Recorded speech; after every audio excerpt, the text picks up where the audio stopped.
Beynəlxalq idman yarışlarının uğurunu müəyyən edən əsas göstəricilər yalnız medal cədvəli və ya tamaşaçı sayı ilə məhdudlaşmır. Mütəxəssislərin fikrincə yarışın təşkilati keyfiyyəti, iştirakçılar üçün yaradılan şərait, logistika sisteminin səmərəliliyi, təhlükəsizlik tədbirləri və beynəlxalq nümayəndə heyətlərinin məmnunluq səviyyəsi də ev sahibi ölkənin institusional potensialını qiymətləndirən əsas meyarlardandır. Bakıda keçirilən U17 Dünya Çempionatı məhz bu baxımdan diqqət çəkir. Dünya Güləş Birliyinin təqvimində yer alan nüfuzlu yarış müxtəlif ölkələrdən gələn idmançıları, məşqçiləri, hakimləri və federasiya nümayəndələrini bir araya gətirməklə yanaşı, Azərbaycanın beynəlxalq idman tədbirlərinin idarə olunması sahəsində formalaşdırdığı təcrübəni də nümayiş etdirir. Müasir idman infrastrukturu, yarış prosesinin fasiləsiz idarə olunması, akreditasiya və logistika sisteminin operativ fəaliyyəti, könüllülərin koordinasiyalı işi və iştirakçılar üçün yaradılan komfortlu mühit təşkilatçılığın beynəlxalq standartlara uyğun qurulduğunu göstərən əsas amillər kimi qiymətləndirilir.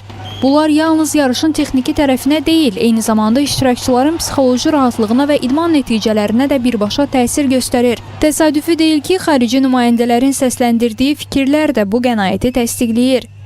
Organizasyon gerçekten çok güzel. Düzen olsun. Git gel antrenman yerlerimiz, kalma yerlerimiz hepsi güvenlik olarak hepsi her şey çok güzel. Azerbaycanlı kardeşlerimiz, abilerimiz, ablalarımız hepsi bize yardımda bulundu. Hiçbir eksiğimiz olmadı. Hocalarımız olsun yine Azerbaycan hocalarımız olsun. Hepsi bize sürekli geldi. Bir ihtiyacınız var mı? Bir ihtiyacınız varsa söyleyin dediler. Hepsinden Allah razı olsun. Təəssüratlarım çox müsbətdir. Düzdür, burada özümüzü tam rahat hiss etmədiyimiz məqamlar oldu. Amma ümumilikdə hər şey çox yaxşı keçdi. Bizi çox isti qarşıladılar və bu bizdə çox xoş təəssürat yaratdı. Yarış çox güclü idmançıların iştirakı ilə keçdi. Qarşılaşdığımız bütün rəqiblər güclü idi və hər görüş gərgin mübarizə şəraitində baş tutdu. Şükürlər olsun ki, bu çətin mübarizədən qalib ayrılmağı bacardıq. Heç bir problem yaşanmadı. Əksinə, hamı bizi dəstəklədi və xoş sözləri ilə daha da motivasiya etdi. Buna görə təşkilatçılara və əməyi keçən hər kəsə təşəkkürümü bildirirəm. Bu yəqin ki, həyatımda yaşadığım ən möhtəşəm anlardan biri idi. Azarkeşlərin gür səsi və hiss etdiyim adrenalini sözlə ifadə etmək çətindir. Həmin böyük arenaya çıxanda elə bir hiss keçirdim ki, bunu ömrümün sonuna qədər xatırlayacağam. Mən bu təşkilatı çox sevirəm. Onların Güləş üçün gördüyü işlər həqiqətən möhtəşəmdir. Ümid edirəm ki, bu idman növünün daha da inkişaf etməsinə və daha böyük miqyas almasına öz töhfəmi verə biləcəyim. Hər şey əla keçib. Turnir möhtəşəm təşkil olunub. Azərbaycanlı azarkeşlər bizi çox səmimi qarşıladılar. Bakı şəhəri də komandamız üçün çox qonaqpərvər oldu.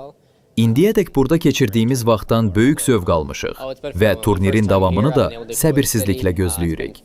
Burada olmaq həqiqətən möhtəşəmdir. Bu mənim Azərbaycana ilk səfərimdir. Şəhəri gəzmə imkanı qazandım. Yeni bir mədəniyyətlə tanış olmaq mənim üçün unudulmaz təcrübədir. Dadlı yeməklərdən, gözəl mühitdən və xoş havadan zövq aldıq. Dünyanın müxtəlif ölkələrindən gələn insanlarla tanış olmaq da bu səfəri bizim üçün daha da yadda qalan etdi.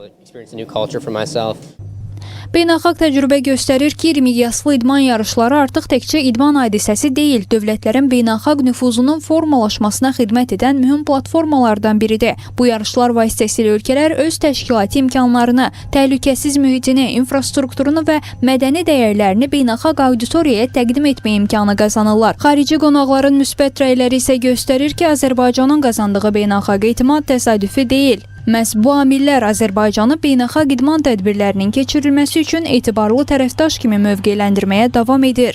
Xatırladaq ki, 17 yaşa qədər güləşçilər arasında dünya çempionatı avqustun 2-də başa çatacaq.